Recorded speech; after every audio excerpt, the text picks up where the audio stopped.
যে আমরা মুসলিম একে অপরের সাথে যে বন্ডটা শেয়ার করি, এটা কিন্তু আনব্রেকেবল। সেটা সে যেই পৃথিবীর যেই কোনায় অবস্থান করুক না কেন, আমাদের সবার মধ্যে কিন্তু সেম একটা বিশ্বাস, লা ইলাহা ইল্লাল্লাহ। এটা আপনি খেয়াল করে দেখবেন যে আমাদের হার্টটা কিন্তু আরেকটা হার্টের সাথে আরেকটা হার্ট কানেক্টেড।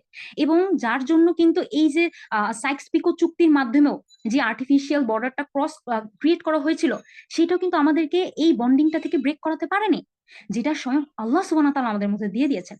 যেটা তিনি সূরা আনফালের ৬৩ নম্বর আয়াতে বলছেন যে তিনি তাদের অন্তঃসমূহে পরস্পরের প্রতি ভালোবাসা সৃষ্টি করেছেন। সো দেখেন সিস্টার, যে ভালোবাসাটা আল্লাহ স্বয়ং দিচ্ছে, সেটা তো আমরা কোনোভাবেই বলতে পারি না যে আমরা বিভক্ত হয়ে আছি।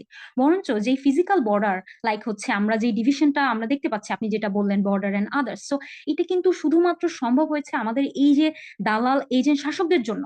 এই শাসকরা যদি না থাকতো, তাহলে কিন্তু এটাও থাকতো না।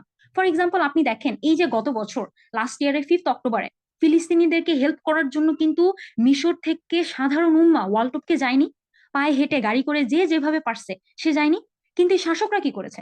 শাসকরা রাফা বর্ডারটা বন্ধ করে দিয়েছে, এটা বলে এটা নাকি জাতীয় স্বার্থের জন্য হুমকি। সো সিস্টার্স, আমাদেরকে না একটু বাস্তবতার দিকে তাকানো উচিত যে আমরা কখনোই বিভক্ত ছিলাম না। আজকে আমাদের এই সেকুলার পলিসি ব্যবহার করে এক একটা জাতি রাষ্ট্রে কৃত্রিমভাবে বিভক্ত করে রাখা হয়েছে। উম্মাকে এক করতে পারবে একমাত্র খেলাফা, নাথিং এলস।